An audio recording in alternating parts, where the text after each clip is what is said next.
Shikues të nderuar, ju përshëndes. Jemi në fund vit, pra dhe 2 vit në ndajnë nga viti 2019 dhe ishte pra një vit me shumë pritje, ku kryepritja e vitit ishte padyshim se ishte liberalizimi i vizave, i cili ka mbetur në sirtar të ministrave të brendshëm të Bashkimit Evropian. Në kuadër të intervistave me drejtues institucional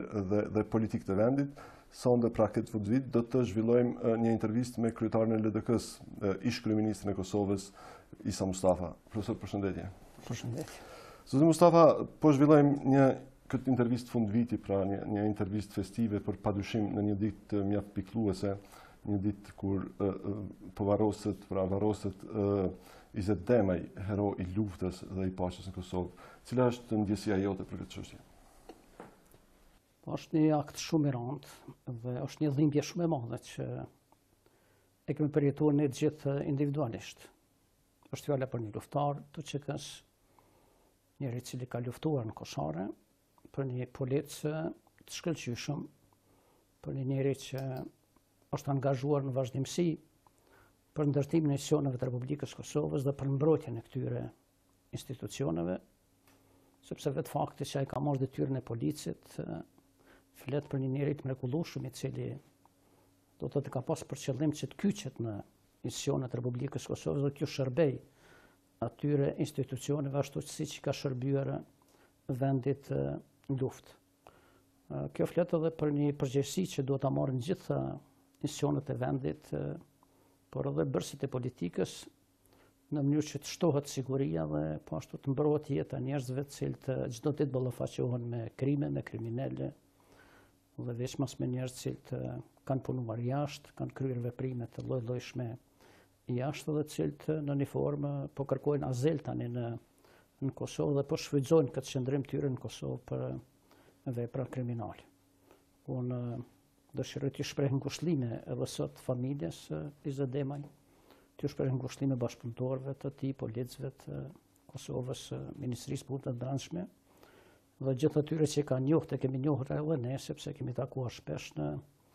istok, do të thotë edhe ndajmë përshtypjet se kemi pas një njeri të mrekullueshëm afër nesh.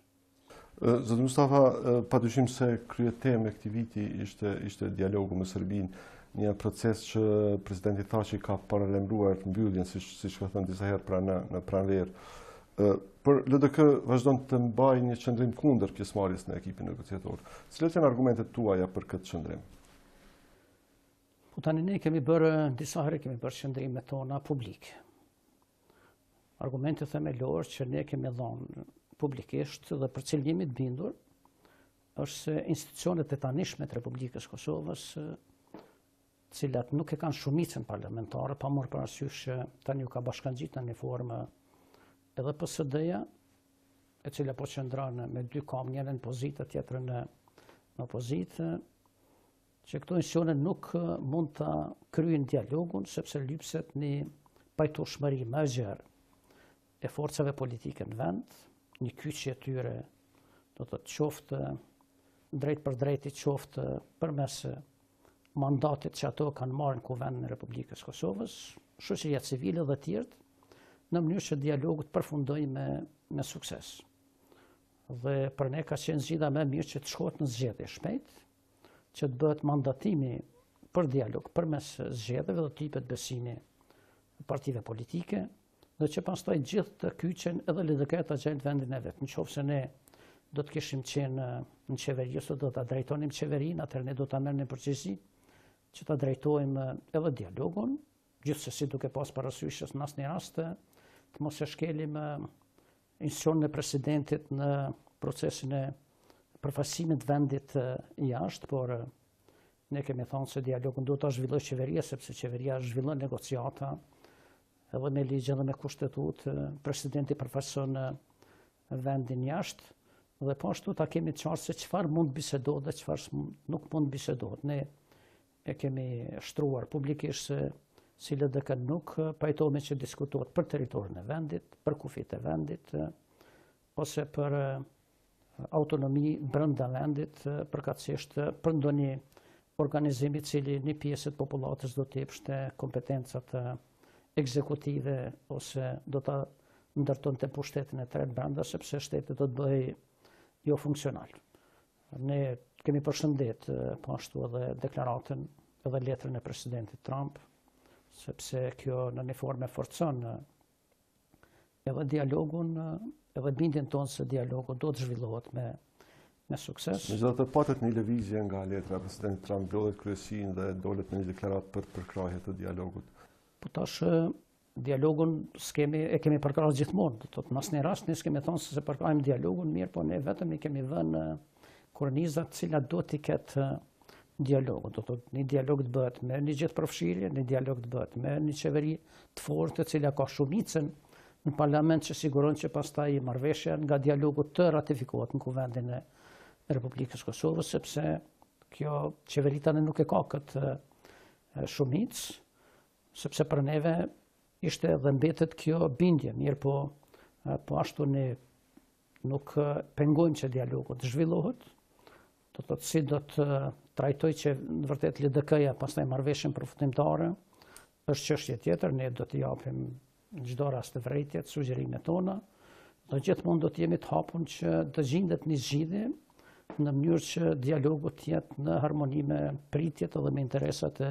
qytetarëve të Republikës Kosovës. Mustafa, ju si ish kryeministër dhe kryetari i partisë që ka grupin parlamentar më të madh në Kosovë, po thoni që nuk keni asnjë informacion as për kornizat e një marrëveshje, që një marrëveshje që pretendohet të jetë historike, një marrëveshje e mbylljes së një konflikti një shekullor? Informatën s'ka, do të thotë informatat janë vetëm ato që janë plasuar publikisht nga presidenti i vendit, do të thotë me teorema të ndryshme për korrigjim të kufijve, për demarkacione të tjera, por demarkacion nuk bëhet, ne dim që demarkacioni nuk ndodh, po bësh shënimi vijës kufitarës. Pari duhet bëhet shënimi, pari duhet njihen vendet mes vete në mënyrë që të punojnë komisionet e dy vendeve për shënimin e vijës kufitare, dhe pastaj vjen çështja e demarkacionit për cilën tani po flitet themi si proces. Demarkacioni duhet bëhet, po demarkacioni bëhet në kohën e vet. Dhe në demarkacion lëvizja kufive gjithmonë është shumë e vogël. Ne edhe marrëveshjen që kemi për shënimin e vijës kufitare me malin e zi, do të marrëveshje kemi parapaçje gjatë fazës së demarkimit kufirit, do të mund të bëhen devijime të caktuara të kufirit, marrëveshje dy vendeve në mënyrë që të ruhet tërësia territoriale e dy shteteve të cilat e bëjnë këtë. Prandaj unë do të thotë e shoh si mungesë të madhe edhe të presidentit edhe të tjerëve të cilët kanë drejtuar dialogun deri më tani, themi dialogun këtë për marrëveshjen përfundimtare, që është mbetë mbyllur sepse askush publikisht nuk e din se çfarë synohet ose çfarë është biseduar deri më tani, ku është biseduar, si është biseduar dhe çfarë mbetet përmbyllet në të ardhmen. Megjithatë, presidenti Trump foli për një marrëveshje të shpejtë, ai sigurisht që referohet takimeve që ka pasur me presidentet në Francë. Gjithashtu edhe një person që është afër presidentit Thaçi, pra zëvendës kryeministri i Kosovës zoti Hoxhaj, ka folur për një marrëveshje në pranverën e hershme. Sa reale janë këto çështje, ky afat kohor zoti Mustafa? Tash nuk mund të themi të jap komente lidhur me atë se çfarë deklaroi Shtetet e Bashkuara të Amerikës, sepse megjithatë është një vend mik, është një partner strategjik i Republikës Kosovës, është një shtet i cili e ka ndihmuar themelimin e shtetit Kosovës dhe pa të cilin ne s'do ta kishim këtë shtet, prandaj në këtë aspekt ne si LDK, edhe si LDK dhe individualisht jemi shumë ndërgjegjshëm për kontributin edhe për pozitën e Shtetit të Bashkuara të Amerikës. Mirë, po duke njohur themi edhe Serbinë edhe njerëzit që përfaqësojnë Serbinë këtë dialog, por edhe nga aftësinë tensioneve të Bashkimit Evropian në procesin e dialogut, është vështirë që të pritet se kjo mund të kryhet për 2 muaj apo 3 muaj. Ajo do të mund të kryhet vetëm nëse marrëveshja është e gatshme sot, edhe për cilën ne s'kemi informacione. Por që tulemi, themi nga janari, edhe të shtrohen çështjet për cilat tani themi ekipa negociatore po flet, ato janë çështje të cilat kërkojnë kohë shumë gjatë, sepse janë çështje për cilat është diskutuar edhe në Vjenë gjatë bisedimeve të Vjenës, nuk është arrit marrëveshja atëherë që ato çështje të trajtohen, prandaj nëse dikush mundet me shkop magjik që ato çështje të bëj për 2 muaj apo 3 muaj, do të është çështje tjetër, por unë dyshoj se mund të bëhet, edhe dyshoj po ashtu se mund të bëhet ajo pa një themi përfshirje dhe pa një transparencë natyrisht se unë, kur flasë për transparencë, flasë për një transparencë, themi në një rrëth të institucioneve ose të faktorëve politik në Kosovë, sepse ata do të dinë çka po ndodh me këtë vend, për ndryshe kërkush s'mundën me thonë që nesër do të përkrahet çdo marrëveshje që themi Fatmir Lima, i Shpend Ahmeti ose Dardan Gashi ose dikush e arrin në Bruxelles, sepse për një marrëveshje tillë duhet të ketë edhe një mandat nga qytetarët e Republikës Kosovës. Këtë mandat e kanë partitë më të mëdha politike në vend, edhe kjo është përgjegjësi, s'është vetëm mandat për vota për deputet, por është edhe përgjegjësi që kemi ne ndaj qytetarëve tanë. Këtë rast po them ndaj votuesve, po ndaj atyre që na kanë dhënë besimin të jemi në institucione pa marrë parasysh a jemi në pozitë apo në opozitë. Ministra Zoti Mustafa, shihet një mos uniteti brendshëm sa i përket dialogut me Serbinë. Sa mund ta dëmtoj vendin, Kosovën, ky mos unitet dhe në çfarë rrethanash LDK-ja mund të përfshihet në dialog? Tash mos uniteti, unë konsideroj se është mjaft i madh. Edhe në viteve të fundit nuk kemi pas një gjendje të tillë të ose të them mos unitet ose të them mos besim. Parazita është mos besim. Do të thotë mos besim i cili është krijuar ndërmjet subjekteve politike në vend, sepse përpara do të thotë situata ka qenë ndryshe, do të thotë përpara ne edhe si LDK i kemi përkrahur disa marrëveshje pa marrë parasysh se nuk kemi qenë pjesë e marrëveshjeve. Ne kemi përkrahur marrëveshjen e parë, edhe pse s'kemi pranuar atëherë që të bëhemi pjesë e dialogut, por e kemi vlerësuar bashkërisht me partnerët tanë ndërkombëtarë, kemi vlerësuar edhe LDK dhe kemi përkrahur sepse kemi menduar që përmes atij procesi mund të zgjidhim disa probleme të hapura që na kanë mbet me Serbinë dhe themi të thonë çka të thonë sot, unë prapë vlerësoj se disa prej çështjeve janë zgjidhur, sepse mos të harrojmë se do të thotë ne kemi pas banda serbe atëherë në Kosovë, cilat e kanë nda kufinë e Kosovës me komunat tona në verin e Nibër, do të thotë Nurën e Ibrit, edhe ka qenë shumë problem të kapërcejet atje, ose ka qenë problem që të funksionojnë doganat ose pikat tona kufitare, dhe gjithë ato i kemi kapërcy, do të thotë është kapërcy një periudhë që ka qenë e cila tani po rikthehet për fat keq me ndërheqjet e kryetarëve të komunave serbe në veri edhe me komunikatën e tyre ose deklaratën e tyre që ata nuk do të komunikojnë më me Prishtinën. Në këtë rast misionet qendrore të Republikës Kosovës, prandaj në këtë aspekt do të reformatizohet, them, në një formë edhe dialogu, sepse nuk mund të pritet një dialog në qoftë se në dialog nuk ka gjithë përfshirje, ose nuk ka transparencë ndaj subjekteve kryesore politike brenda vendet. Kështu si jemi, do të thotë ndyshoj se dialogu mund të jetë i suksesshëm, sepse po të ishin aq suksesshëm këta që sot pretendojnë ta përfaqësojnë dialogun, atëherë do të kishin më shumë përkrahje të qytetarëve të Republikës Kosovës. Ne kemi si do të thotë njerëz që tani janë në Çfarë modeli shihni këtë reformatimin? Reformatimi duhet bëhet ose përmes zgjedhjeve të shpejta, ose përmes një reorganizimi radikal, do thotë që edhe një përfaqësimi tjetër krejtësisht në procesin e dialogut. Por atë ne mund të japim propozimet tona edhe idetë tona, por kështu si është, do thotë që ne të jemi bishti i atyre që se meritojnë të jenë para LDK-s, do thotë në asnjë rast LDK nuk hyn, por LDK-ja e ruan opozitën, edhe prej opozitës ne i kontribuojmë dialogut. Kontributi i opozitës në dialog është që ta korrektoj dialogun, ashtu siç është kontributi i opozitës në kuvend që të korrektoj themi vendimet e qeverisë, iniciativat e qeverisë, propozimet e qeverisë, qoftë përmes ligjeve ose akteve tjera që qeveria i bën në kuvend. Edhe ne kemi ruajtur këtë pozitë, edhe kjo është pozita jonë, nuk është që ne tani arrim dhe bëjmë së herë me dialogun dhe vetëm shiqojmë se çfarë po ndodh, por ne në kuvend do të japim kontributin ton për dialogun dhe nuk do të lejojmë për sa mundemi që në kuvend ka përcjell diçka për çka LDK-ja mendon se nuk është në rregull, sepse LDK-ja në asnjë rast nuk ik përgjegjësisë për atë çfarë do të ndodhë këtij vendi, por në këtë rast LDK-ja votat e qytetarëve i ka për opozitë. Edhe këta që kërkojnë sot që ne t'ju bashkangjitemi, këta na kanë qitë në opozitë, sepse këta në kohën kur kem qeverisë me ta, kanë thonë jo s'po qeverisë me juve sepse dojmë që të qeverisim ndryshe. Edhe ne tani s'dojmë t'ju pengojmë Edhe ne ja u lëm hapësirën që ata me qeverisë ashtu siç kanë ndesh qeverisin, por nga ana opozitës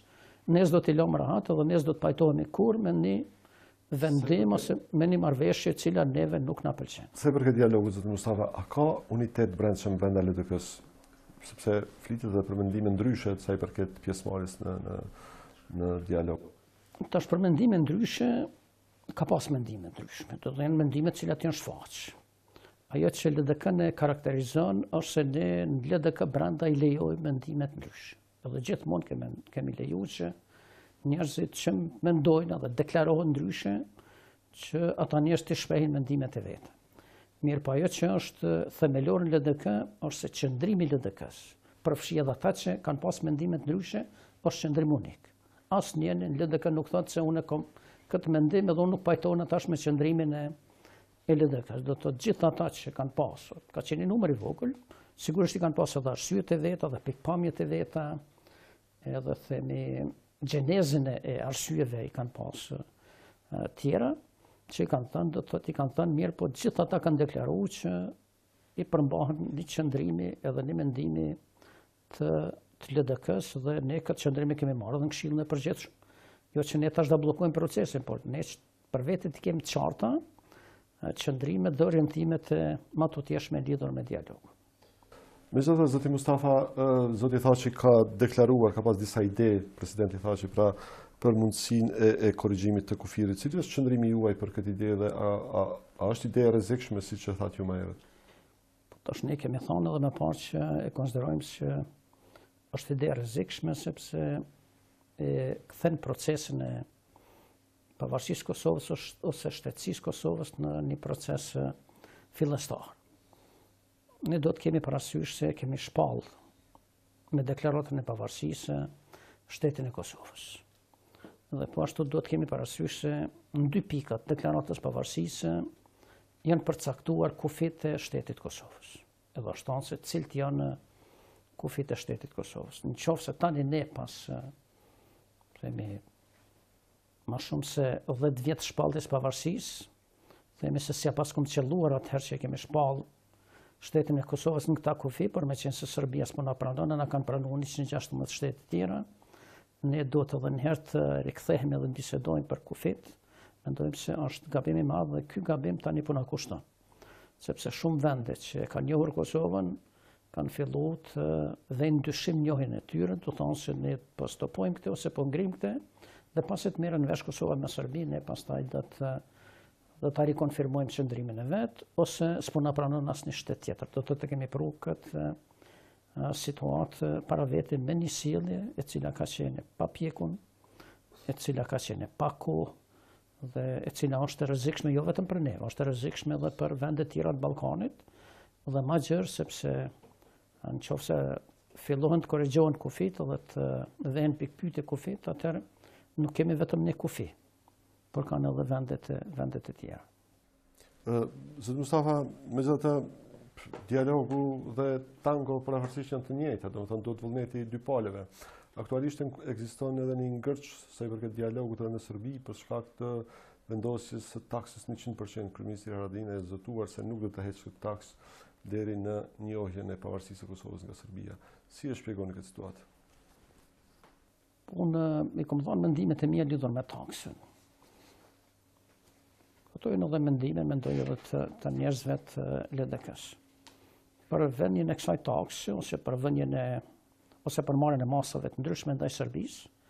unë mendoj se ka pas vend. Dhe se çdo gjë është arsyeshme karshi sjelljes që Serbia po bën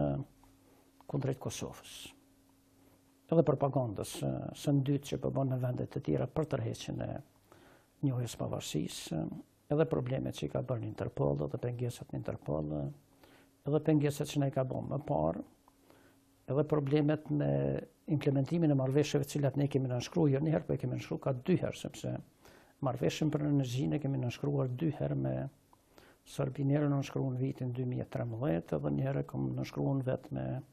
presidentin Vučić në atëherë në cilësinë e kryeministit në vitin 2015. Dhe do të kanë qenë një marrëveshje e cila është dashur të implementohet, është investim që është bërë 80 milionë euro investimi përbashkët e Shqipërisë dhe Kosovës me parët evropiane, mirë po që tash nuk po funksionalizohet, kemi problem tash me transmision e energjisë elektrike, kemi problemet. Edhe do të thotë janë shumë probleme të cilat në një formë arsytojnë këte. Por Serbia nuk po ndalet. Po vazhdon edhe matutje. Vetë fakti që Serbia tani ju shkruan kryeministrave të vendeve që kanë njohur Kosovën, përfshi edhe Shqipërinë, që të tërheqin njohje, të fletë se do të thotë ata nuk e kanë për qëllim që ne të bëjmë marrëveshje për njohje, por e kanë për qëllim që ta shkatërrojnë këtë shtet që ne e kemi themeluar. Po ta kishin synim që të ulemi dhe të bëjmë marrëveshje, atëherë nuk do t'i paraprin me veprime të tilla. Kështu që unë konsideroj se jemi larg. Prandaj po fola edhe më parë për ata 2-3 muaj apo 4 muaj të marrëveshjes që synohen që të bëhet, sepse ata vetë po deklarohen që janë shumë larg. Unë mendoj se marrëveshja kërkon ulje tensionit, kërkon shprehje të gatishmërisë të dy palëve, mirë po në këtë rast pala jonë është duke bardhë vetëm pasojat, vetëm konsekvencat, ndërkaq që gjitha iniciativat për të penguar këtë po vijnë nga Serbia. Dhe unë mendoj se edhe Bashkimi Evropian edhe Shtetet e Bashkuara të Amerikës do të ushtrojnë ndikim që Serbia të nalet nga hovi i sulmeve që po i bën ndaj shtetit Kosovës, ndaj subjektivitetit tonë shtetëror, dhe kur të bëhet kjo, pastaj të gjendet një zgjidhje se si të krijohet një gjendje e cila mundëson që dy palët ulen dhe me një mirë kuptim të gjendet një marrëveshje. Megjithatë, zoti Mustafa, sulmet e Serbisë ndaj shtetit të Kosovës nuk është që nuk janë të ditura faktikisht. Dihet aktiviteti i Serbisë kundër shtetit të Kosovës. Megjithatë, ju jeni edhe profesori i ekonomisë, eksperti i ekonomisë. Nga këtë prizëm, apo mendoni që janë dëmet minimale në raport me dobit politike që sjell Kosovës, apo nuk ka fare dëme, nuk përjetojnë ose nuk psojnë fare shtresat që kanë të ardhura më të ulta në vend? Po tash për këtë sjellje e Serbisë unë mendoj se këtë sjellje ne nuk e kemi pas kaq intensive dhe kaq shprehur kundër Kosovës sa është tash. Sa është veç mas vitin e fundit, sepse unë kam marrë vetë pjesë 2 vite e gjysmë në dialog në Bruksel, mirë po nuk kemi ballafaqur me këso sjellje të Serbisë as në Bruksel, as jashtë dialog. Do të tani kemi një situatë e cila është më e keqe sa i përket edhe relacioneve me Serbinë, por mund të them se është më e keqe sa i përket edhe relacioneve tona me komunitetin ndërkombëtar dhe me Bashkimin Evropian, sepse është ta shpresuar gjuhave ndaj Bashkimit Evropian që s'na nevojitet dhe ne s'mund të zgjedhëm sepse ne jemi në Evropë, do thotë ne s'mund të themi se ne nuk japim besim ose nuk i besojmë Bashkimit Evropian për këto procese, sepse ne jemi ata që po kërkojmë që të antarësohemi në BE, jo BE që të antarësohet në Kosovë. Prandaj do ta kemi parasysh edhe peshën tonë, edhe vullnetin tonë, edhe ardhmërinë tonë se ku do ta kemi. Ardhmërinë në Kosovë kemi dhe kemi pas po s'na nevojitet një Kosovë e cila është izoluar nga Bashkimi Evropian dhe cila nuk komunikon dhe nuk korrespondon me interesat e BE-s, me kulturat e BE-s dhe me ekonominë e Bashkimit Evropian. Sa i përket pasojave të brendshme, natyrisht se vendimi e ka gjetë Kosovën e papërgatitur. Pa morë parasysh çfarë deklarojnë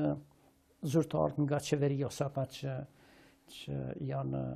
vartës të qeverisë. Sepse ka dalë që të propozimi për 100% është dhënë me telefon. Njëri ka thonë unë po mendoj 30%, tjetri ka thonë jo bën 100%, do të kur ti thosh ti bën taksën 100%, pa ulë dhe pa i analizuar mirë efektet, atëherë është fjala vetëm për një qëndrim politik, është fjala për një vendim politik, nuk është fjala për një vendim, themi, institucional që bazohet në një analizë të mirë dhe që bazohet pastaj edhe në fakte se cilat janë dobit nga i vendim edhe cilat janë pasojat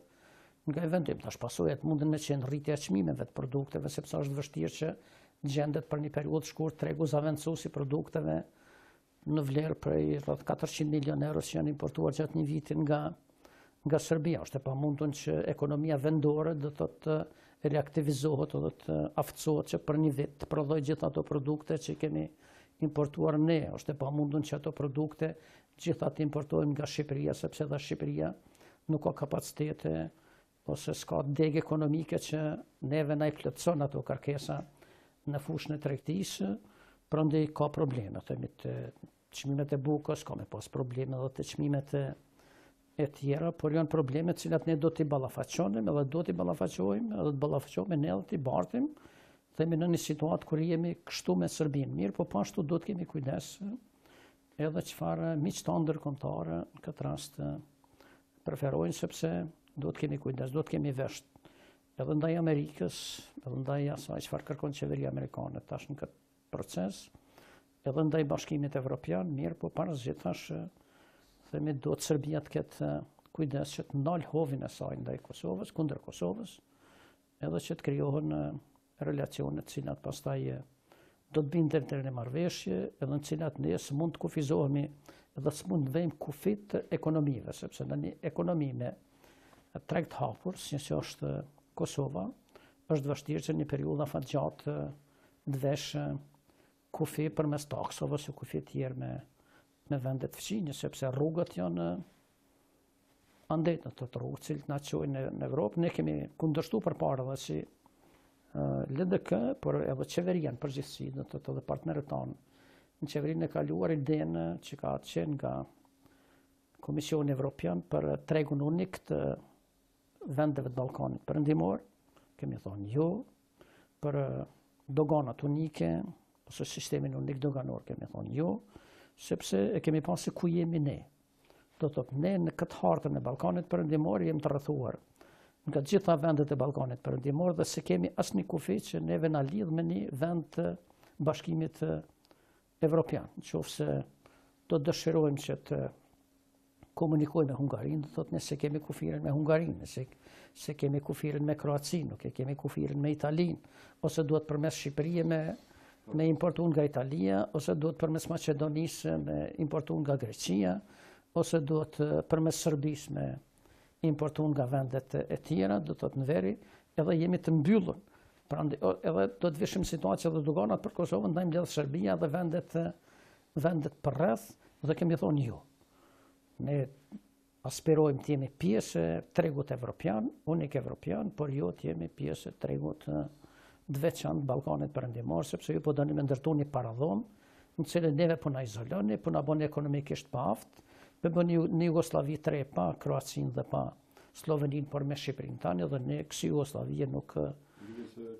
dëshirojmë. Ka qenë samit në Tiranës, kemi biseduar disa herë edhe në vendet e tjera kur jemi takuar, kemi kundërshtuar, prandaj do të thotë është ky pozicion që ne do ta kemi gjithmonë parasysh, sepse na nuk kemi kufit Kosovës që korrespondojnë ose që lidhen me kufit e vendeve të Bashkimit Evropian, dhe më thonë që ne kemi rrugë tona, kemi rrugët tona dhe ne pastaj komunikojmë me ta. Kalojmë një temë tjetër, Mustafa, ka qenë një pritje e madhe qytetarëve të Kosovës liberalizimi i vizave këtë vit, pasi që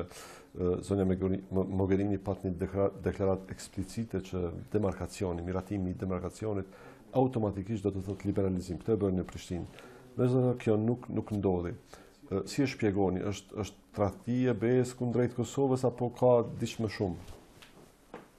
Po tani unë nuk mund ta shpjegoj kështu, me dhe pak karon ta shpjegoj, sepse mund të kuptohem edhe se ka mendim subjektiv se përket kësaj. Mirë, po unë mund të them se do të sa kam qenë unë qeveri, ne kemi pashtu premtime edhe garancione tilla. Dhe në nashton vitin 2016 ordoni ratifikoni marrëveshjen me Malin e Zi, sepse atëherë për ne vlerësonin se ne kemi plotësuar kriterin e luftës kundër krimit dhe korrupsionit, do të atë që ndërlidhet me shtetin ligjor apo juridik, dhe pa të mbet vetëm kjo. Dhe ne për 3 muaj do të ju sigurojmë që për 3 muaj ne do të hyjmë në fazën e liberalizimit dhe do t'ju liberalizohen vizat. Edhe ma kanë tërheq vërejtin po ashtu, që në qoftë se ne futemi në vitin 2017 me këte, ose eventualisht në 2018, atëherë ne s'mund të presim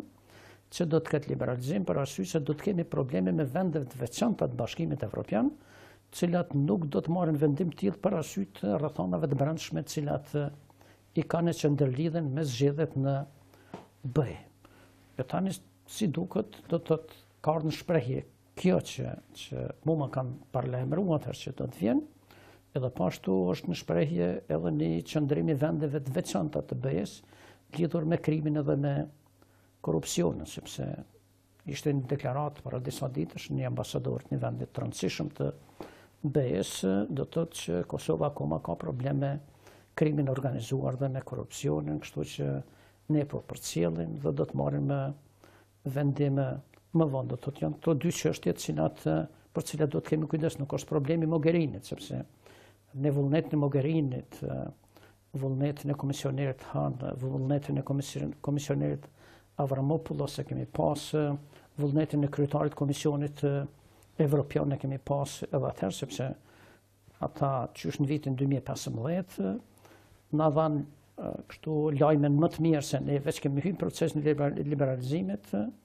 por do të thotë jemi në një situatë cilën përgjegjësi nas mundem ja hull tani vetëm BE-s. Është pa drejt nga BE-ja që vetëm Kosova të mbetet pa liberalizim, është shumë, do të thotë është pa drejtësi shumë e madhe, por nëse ne sillim në mënyrë të papërgjeshme dhe ne krijojmë kauza ose ndërtojmë kauza të rrejshme politike për me ardhmë pushtet, e kur të vim pushtet pastaj ato kauza i shkelim edhe thojmë jo çdo gjë që kanë në rregull, sepse neve tani duhet na pyesin qytetarët. Pasi s'ka liberalizim, pse s'ka kufi në Çakor edhe në Zhlep. Ata për arsye se liberalizimi është penguar atëherë me kauzën se ne kemi humbë 8200 hektar dhe kufini është Zhlep edhe në Çakor. Atëherë, me qenë se BE-ja s'mona jap liberalizimin, bile deshat na jap, atë ta kthejmë kufinin ta qesim në Zhlep edhe në Çakor, po krejt ata që zhvillonin këtë kauzë, që bëshin zhurmë, që bëshin dhunë, që na gjushin me gur, me molotov, me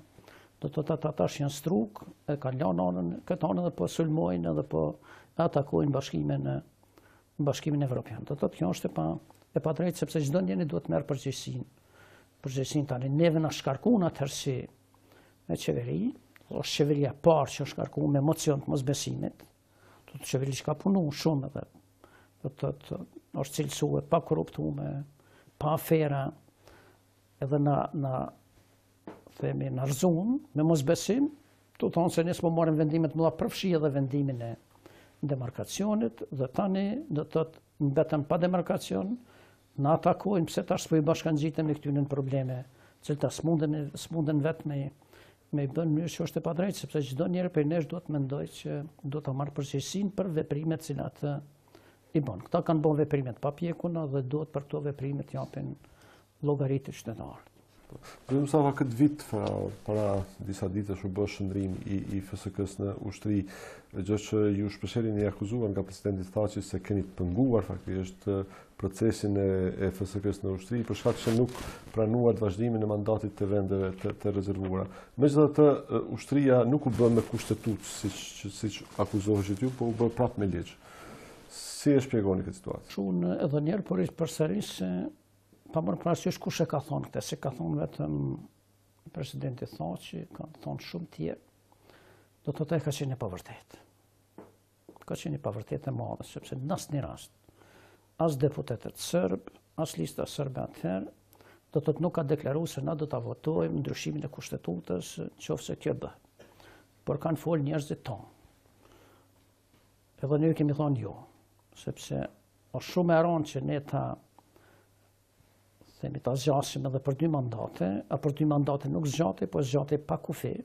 sepse nëse serve ju japni drejt që ata të kanë vendet rezervuara në kuvend, atëherë ata në asnjë rast nuk do të ishin të marrë që ato vendet ja mohojnë vetvetes pas ne apo pas 2 mandateve. Dhe nuk kemi pranuar, edhe me qenë se ne s'kemi pranuar, do të thotë na kemi kontribuar këtij vendi që sot mos i kemi një 20 përfaqësues komunitetet serbëse të listës serbe në kuvend. Sa kishim me i pasus, mos kemi minoritetet 30 apo 40 vendeve të minoritete, do t'ja marrim vendet popullatës shumicë në kuvendin e Republikës Kosovës. Ata duhet të kenë mirënjohje të madhe ndaj LDK-s për këtë qëndrim që i ka pas, sepse të tjerë krejt u dorëzuan atëherë. Edhe gjithë kërkojshin prej nesh që do ta bëjmë atë dhe ne nuk e bëm. Ndërkaq ne jemi përpjek edhe sa kam qenë në qeveri, dhe me zotin Thaçi atëherë që ta bindim listën serbe, që ata të votojnë, kemi biseduar disa herë me ambasadën amerikane, kemi biseduar 2 herë në New York, edhe në Washington me nivelet më të larta të Shtetit Bashkuar të Amerikës, Do të qëndrimi atëherë ka qenë që kjo gjë duhet bëhet vetëm me kushtetutë dhe jo me ligj. Unë e përshëndes dhe kam përshëndet shumë ndryshimin e qëndrimit të Shteteve të Bashkuara të Amerikës,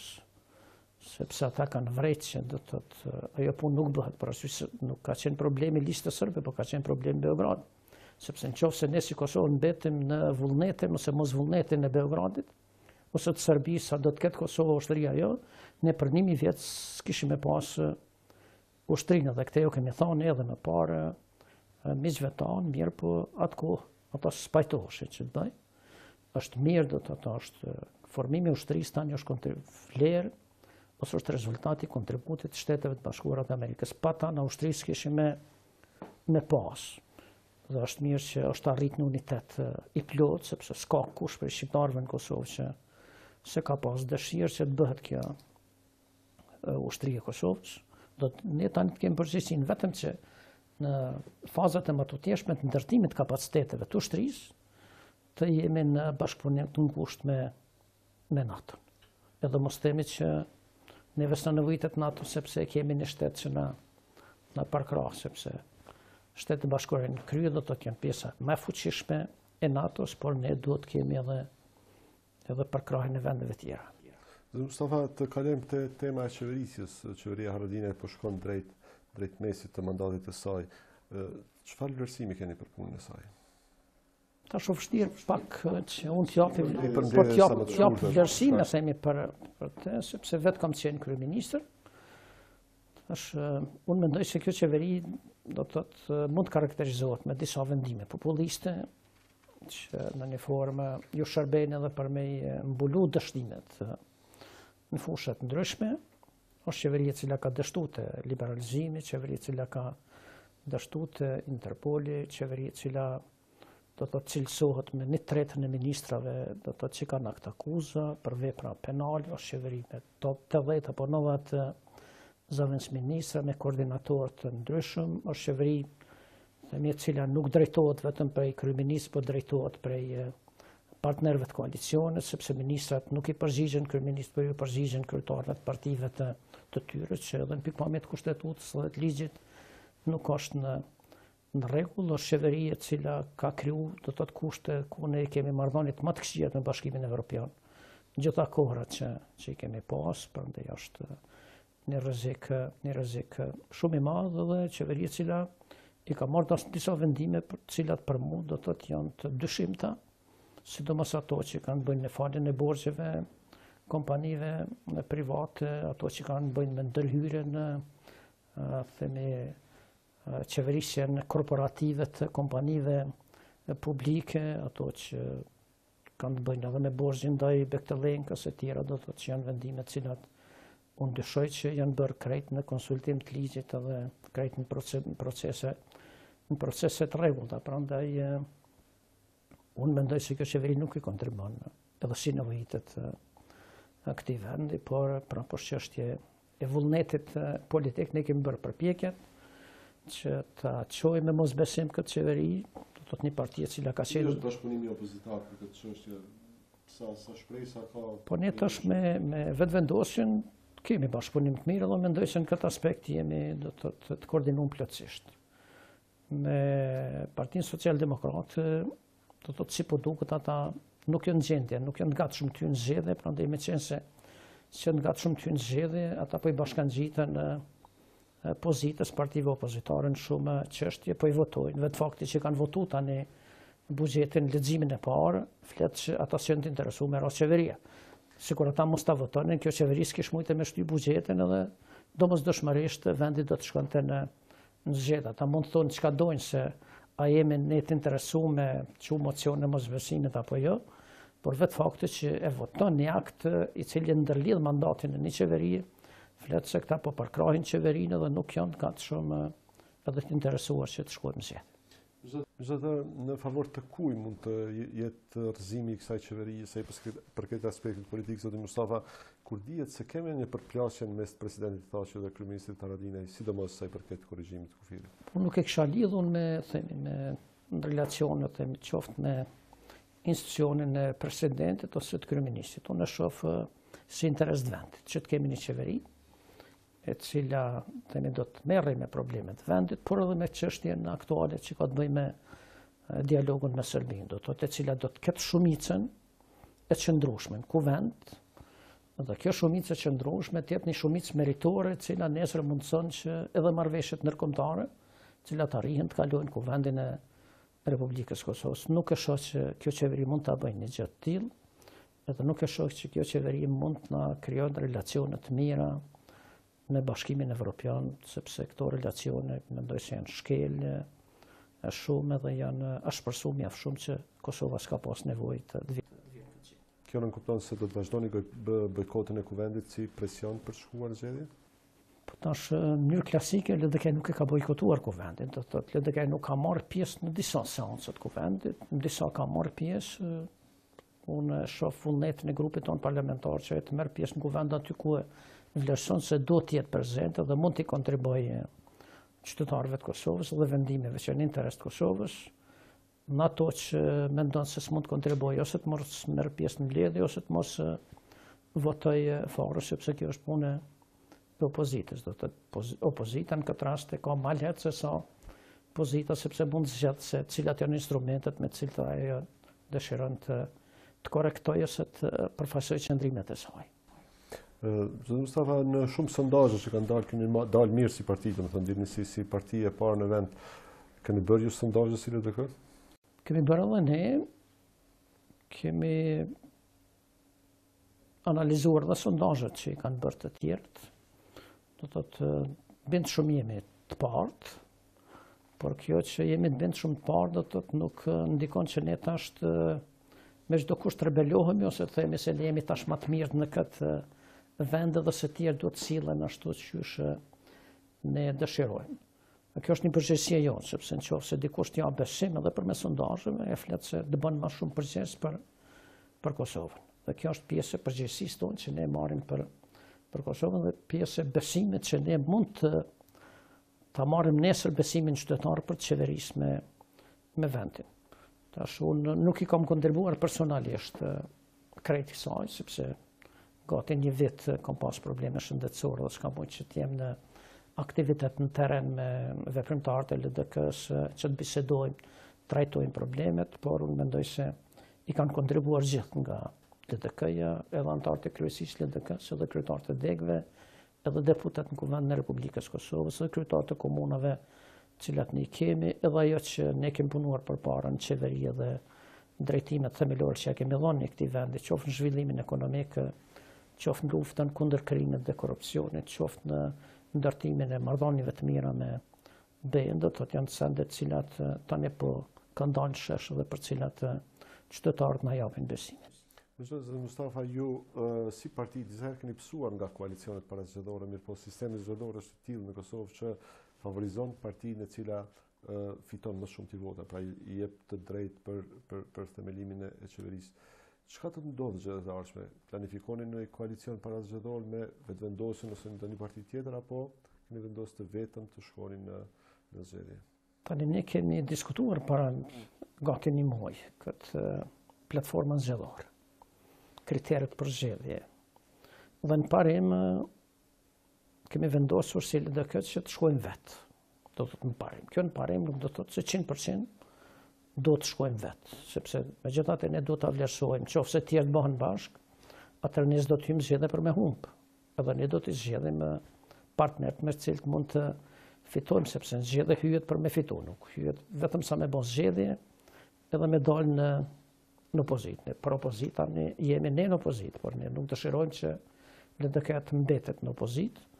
Do të shohim, do të analizojmë kështu hap pas hapi deri në momentin kur futemi në zgjedhje dhe varësisht çu sillen të tjerë ashtu do të sillet edhe LDK me besim të plotë që ne meritojmë edhe kemi kapacitet edhe me fitu zgjedhjet edhe me qeverisë në Kosovë. Zoti Mustafa, ju para se të bëheshit kryeministër keni qenë edhe kryetari i Prishtinës.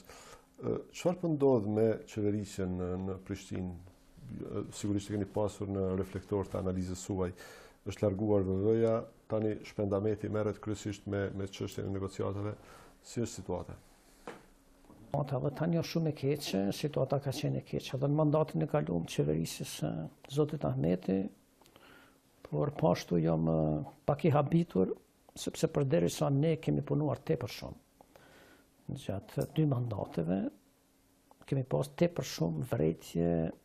dhe monitorim të publikut.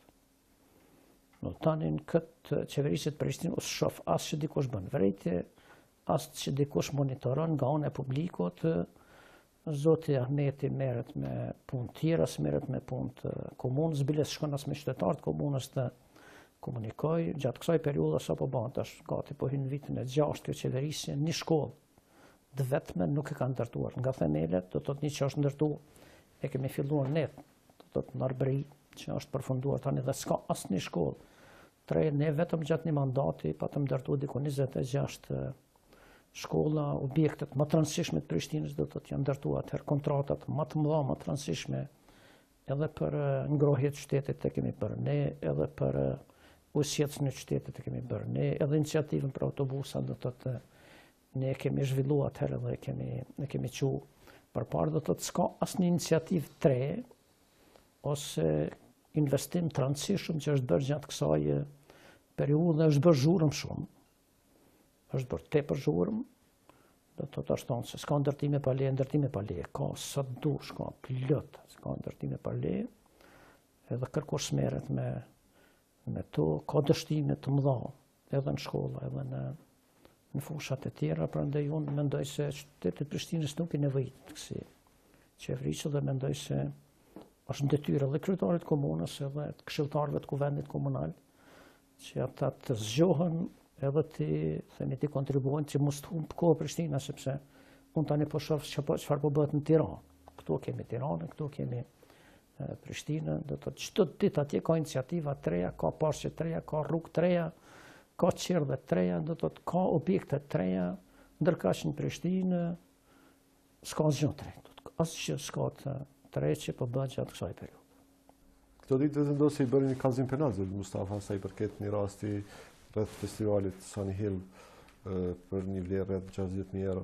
A besoni që ka diçka reale apo është një paralele sikur ato 70 dosje tuaja që në një farë mundoj procesin e gjykatës? Po tash unë kam lexuar përmes portaleve, s'mund të them se s'mund ta interpretoj se do të ta ka bazë apo nuk ka bazë. Për mund të edhe njerë të ripërsëris këte që ju është trua tani, do të thotë për mua është bani propagandë 3 vjet, 4 vjet, me 70 dosje në prokurori, dhe asnjë dosje s'ka qenë e lidhur me emrin tim. Mirë po, do të thotë unë kur kam shku jashtë në kontakte, në biseda me përfaqësues të ndryshëm ndërkombëtar, me kryeministrat vendeve të tjera, do të thotë kam shku me bagazhin që unë i bartin, do të thotë diku 70 dosje në prokurorinë e shtetit. Kështu më kanë fotografu dhe këto mi kanë në vesh. Dhe është shumë e rëndë kjo. Ose në vesh shumë gjëra tjera. Do të thotë këto shtëpitë që kanë përreth shtëpisë time, disa prej mediave i kanë shpallë shtëpia të mia. Kur kam thënë që janë të mia, kërkush s'ka dalë dhe më thonë mirë. Nuk qenë kanë, ose në fshat atje shtëpitë e fëmijëve të mia janë shënu dhe janë dhënë publikisht se janë shtëpitë të mia, do të thotë, ose një shtëpi në Stuttgart atje, një hajm që ty në aty shtëpive që rrinë për azilanta, do të thotë shpallën që është shtëpia ime, banesa, do të thotë ka pas sulme shumë të ndyta, sulme shumë të ulta, edhe s'është lënë gjë pa thonë, edhe dole që do të thotë tani ku janë këto 70 dosje të vetvendosjes ose të atyre që fletëshin se janë, do të të dhe prokuroria 2 herë tha që s'është asnjë dosje lidhur me emrin tim, kështu që janë gjëra shumë të rënda, papërshtatshme dhe dëmshme, jo vetëm për individin, jo vetëm për mua si individ ose për familjen tim ose për rrethin tim, por janë gjëra dëmshme për Kosovën. Do të thotë sepse me këtë ne po ndërtojmë një figurë dëmshme të një njerit i cili e drejton Kosovën vend që atij të ndihmojmë, do të thotë ne bëjmë çdo gjë që ta rrënojmë dhe ta dëmtojmë. Me kështu është vepruar. Ndaj me unë atë nuk kam inicu procedura gjyqësore ndaj atyre që kanë bërë, sepse kam qenë kryeministër dhe i kam marrë ato gjëra që unë do të ruaj neutralitetin tim dhe qëndrimin tim edhe ndaj atyre që më kritikojnë. Sot kur kam kohë, unë nga njerë mendoj që të nxjerr ato gjitha nga sirtari, edhe të qojnë procedura gjyqësore dhe ata që do të kanë dëmtuar edhe personalitetin time, edhe familjen time, edhe Kosovën përmes